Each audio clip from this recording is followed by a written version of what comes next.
IBPS PO के अभी हाल फिलहाल में एग्ज़ाम कुछ स्टूडेंट्स के हो चुके हैं। सभी स्टूडेंट्स तो फार्म नहीं भरते हैं, लेकिन कुछ स्टूडेंट्स ऐसे हैं जो SSC में भी फार्म भर देते हैं और IBPS का भी फार्म भरते हैं। क्वेश्चंस की जो सिमिलैरिटी होती है वो लगभग ज़्यादा नहीं होती है, किंतु इतने ज़्यादा अलग भी नहीं होते हैं क्वेश्चंस वे। इन दोनों की रीजनिंग में थोड़ा सा अंतर होता है। तो चलिए बहुत ज़्यादा बात ना करते हुए शुरू करते हैं आज की क्लास। पहला सवाल, 10 मदों का औसत 70 है जब एक मद को 53 की जगह 35 गिन लिया गया तो सही औसत ज्ञात कीजिए। चलिए देखते हैं सवाल को कैसे करते हैं। क्या दे रखा है हमें, 10 मदें दे रखी हैं और जो इनका औसत है वो कितना है, 70 दे रखा है। तो अब इनका योग कितना हो गया, 700।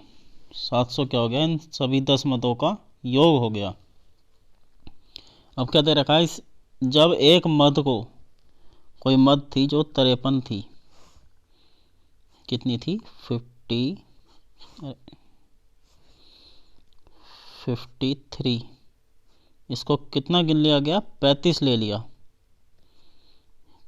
35 ले लिया, यानी कि लेनी तो 53 थी लेकिन 35 ले ली गई, यानी कि कम ले ली गई। तो कितनी कम ली गई, 18। 35 और 18 53 ही होते हैं ना। तो अब क्या करेंगे हम, इस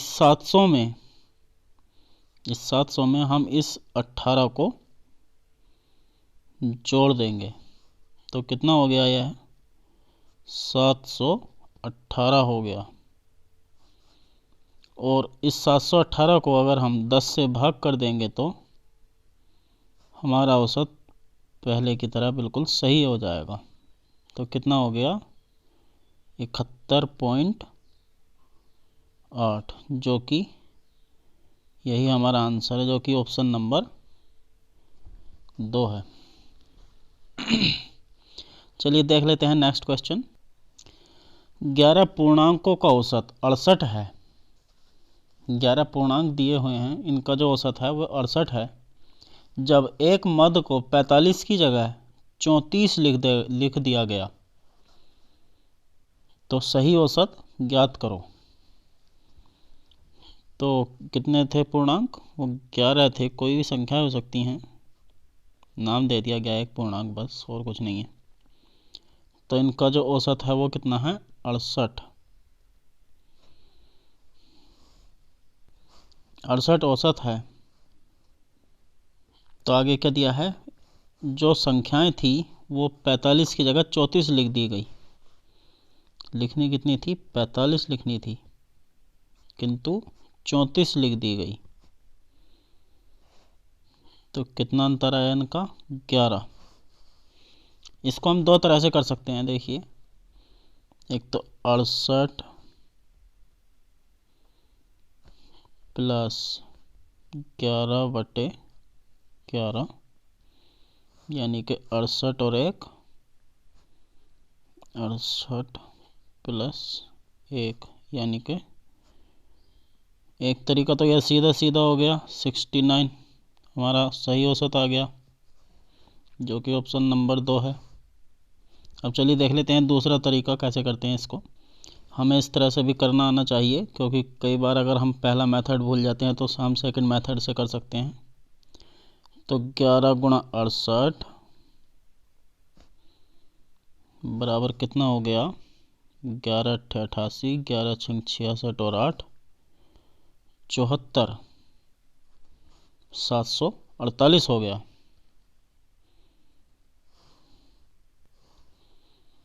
अब 748 है इसमें अगर क्या था, 45 था, तो 45 की जगह 34 लिख दिया गया, कम लिख दिया गया। तो हम अब जो संख्या आएगी उसके जोड़ देंगे।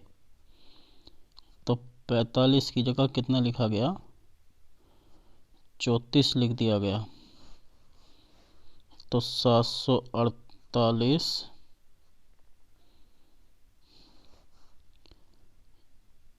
प्लस 11, तो कितना हो गया, 700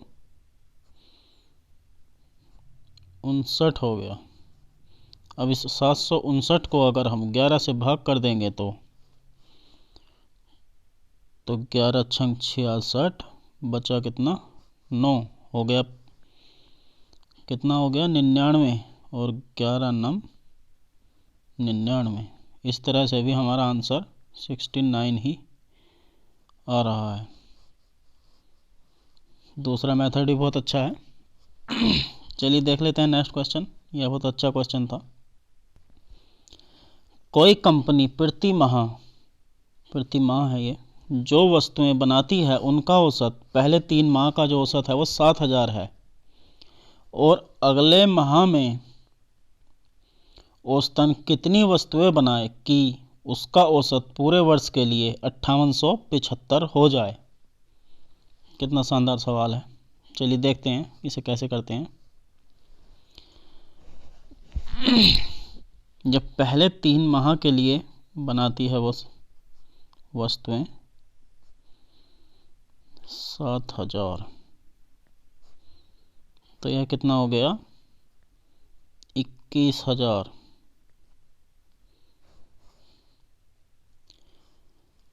अब अगले 9 माह में कितनी वस्तुएं बनाए कि उनका जो पूरे वर्ष के लिए जो औसत है वो कितना हो जाए 5875। तो अब हम इस 5875 की पूरे वर्ष में कितने माह होते हैं 12। इस 5875 की हम इससे 12 से गुणा कर देंगे तो हमें पूरे वर्ष का औसत तो दिया हुआ है, तो पूरे वर्ष की वस्तुएं बनाने का योग पता चल जाएगा हम एक वर्ष में कितनी वस्तुएं वो बनाते हैं।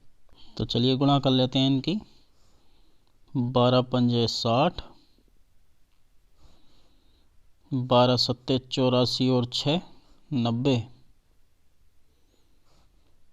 12 अट्ठे 96 और 9 105, और 12 पंजे 60 और 10 70। 70,500 वस्तुएं वे 12 माह में बनाएंगे। अब इन्होंने बना कितनी रखी हैं 3 माह तक 21,000 वस्तुएं बना दी हैं पहले ही। तो इस 70,500 में से अगर हम 21,000 को घटा देंगे तो हमें 9 माह में जितनी वस्तुएं बनानी है वे पता चल जाएंगी। तो कितना बचा 500 तो आ गया पिछला, और 10 में से 1 गया 9, और 6 में से 2 गए 4। 49,500 वस्तुएं वे 9 माह में बनाएंगे। अब इस 49,500 के हम 9 से भाग कर देते हैं तो हमें वस्तुओं का औसत पता चल जाएगा। तो 9 पंजे 45, बचे 4, 9 पंजे 45। अगर वे 9 माह में 5500 वस्तुएं बनाएं, अब अगले 9 माह में वे 5500 वस्तुएं बनाएं तो पूरे वर्ष के लिए जो 5875 औसत इनका पूरा हो जाएगा। तो इन्हें अब एक माह में कितनी वस्तुएं बनानी हैं 5500, और 9 माह में कितनी बन जाएंगी 49,500। वे 9 माह तक 5500 वस्तुएं प्रति माह बनाएंगे तो 49,500 वस्तुएं इनकी पूरी हो जाएंगी। तो चलिए देख लेते हैं नेक्स्ट क्वेश्चन। बहुत ही अच्छा सवाल था यह। चलिए पहले देख लेते हैं इसे एक ऑप्शन की सहायता से कैसे करते हैं। 3 माह पहले क्या दिया है इसमें 5875 पूरे वर्ष के लिए दिए हैं, तो 12 गुणा 5875 कितनी वस्तुएं हो जाएंगी, कुल वस्तुएं हो जाएंगी 70,500। अब हमें क्या दिया है 3 माह का औसत हमें दे रखा है, तो 3 माह का जो औसत हमें दे रखा है 7,000। कितनी वस्तुएं हो गई ये हो गई 21,000 वस्तुएं। अब बचे कितने 9 माह बचे। इस 9 माह में हमें किस संख्या से गुणा करनी है कि इस 70,500 में से अगर हम 21,000 को घटा देंगे तो कितना आ जाएगा? 49,500। अब हम इस 9 की किस संख्या से गुणा करें, कौन से ऑप्शन से गुणा करें कि 49,500 आ जाए? तो एकमात्र ऑप्शन ऐसा यही बचा है 5500, जिससे अगर हम 9 माह की गुणा कर देंगे, एक माह में अगर हम 5500 वस्तुएं बनाएंगे तो इन दोनों का योग जो है 21,000 और 49,500 का 70,500 के बराबर बैठ जाएगा। चलिए, बहुत अच्छा क्वेश्चन था। नेक्स्ट क्वेश्चन करते हैं। 29 विद्यार्थियों की कक्षा का औसत भार 29 किलो है, सॉरी माफ़ करना 25 किलो है। यदि इसमें अध्यापक को भी शामिल कर लेते हैं तो औसत भार में 1 किलोग्राम की वृद्धि हो जाती है। तो अध्यापक का भार ज्ञात करो। अब कितने स्टूडेंट्स हैं? 29 स्टूडेंट्स हैं। इनका जो औसत भार है वो 25 किलो है। तो 25 नंबर 225, 25 दूनी 50 और 22 72। अब इसमें अध्यापक को भी शामिल कर लिया तो कुल संख्या कितनी हो गई इनकी? 30 किलो। और भार कितना हो गया? अब औसत भार 26 किलो हो गया। अब क्या करते हैं, चलिए देखिए। 3 छंग 18, ये 0 आ गया। 3 छंग 18 और 3 दूनी 6 और 1 7, 780 किलो भार अब पूरी कक्षा और उस अध्यापक का हो चुका है। तो अब इस 780 में से अगर हम 725 को घटा देंगे तो जो डिफरेंस होगा वो अध्यापक का भार होगा।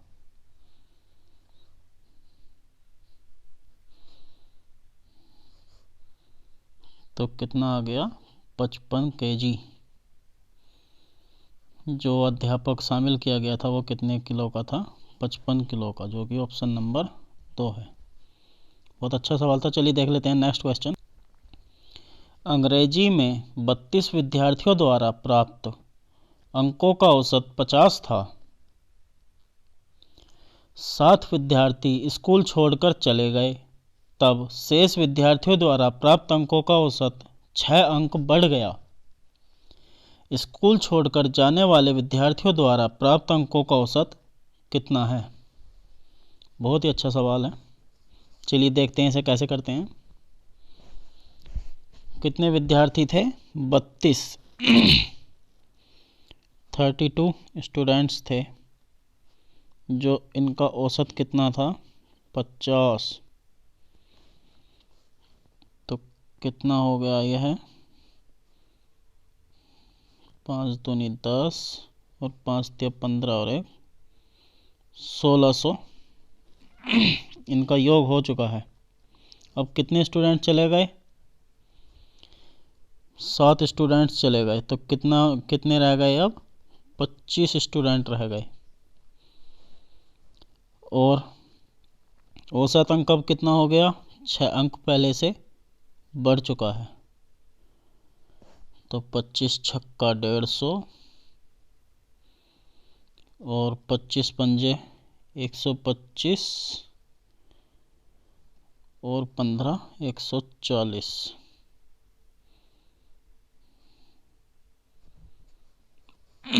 1400 हो गया।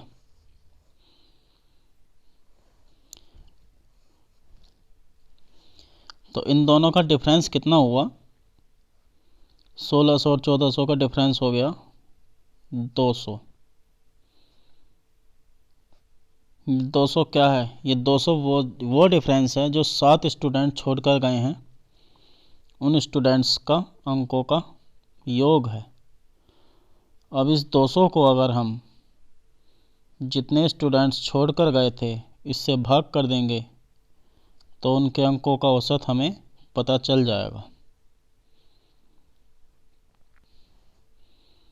तो 7 दूनी 14 बचा कितना 6, हो गया 60, 7 अट्ठे 56,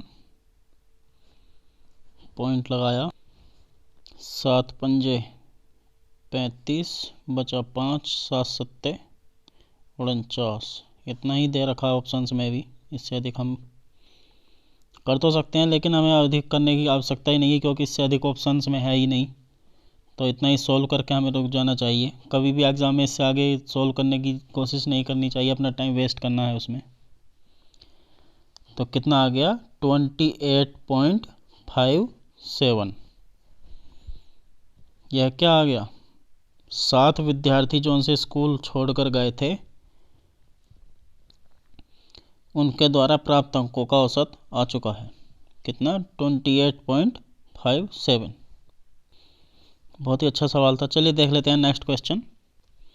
8 संख्याओं का औसत 20 है। यदि एक संख्या हटा दी जाए तो औसत 15 हो जाता है। तो कौन सी संख्या हटाई गई है, ज्ञात करो। तो चलिए देखते हैं इसे कैसे करते हैं। कितनी संख्याएं हैं, 8 संख्याएं हैं। इनका जो औसत है कितना है, वो 20 है। पहले भी हमने ऐसे सवाल किए हैं। तो इनका योग कितना हो गया 160। अब एक संख्या इनमें से हटा दी गई। अब संख्याएं कितनी रह गई, 7। तो औसत कितना हो गया, अब औसत हो गया 15। तो 15 सत्ते 105।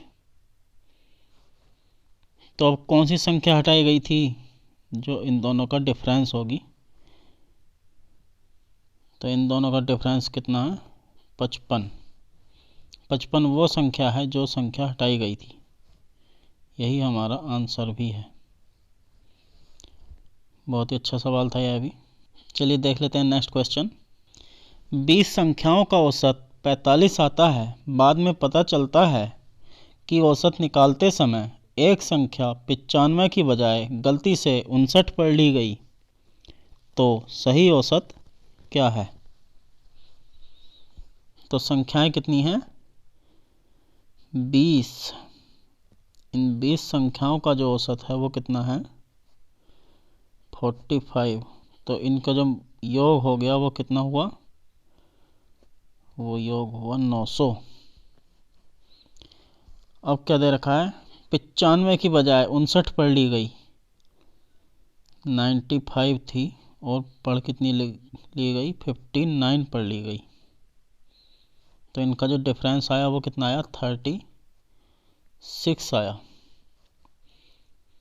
तो अब इस डिफरेंस को पढ़नी तो अधिक थी लेकिन कम पड़ी गई। तो अब हम इस 900 में इस 36 को अगर जोड़ देंगे तो कितना हो जाएगा, 936 हो जाएगा। संख्याएं कितनी हैं, संख्याएं अब भी 20 ही हैं। ना तो संख्या बढ़ी गई है ना घटी है, किंतु गलत पढ़ लिया गया था संख्याओं को।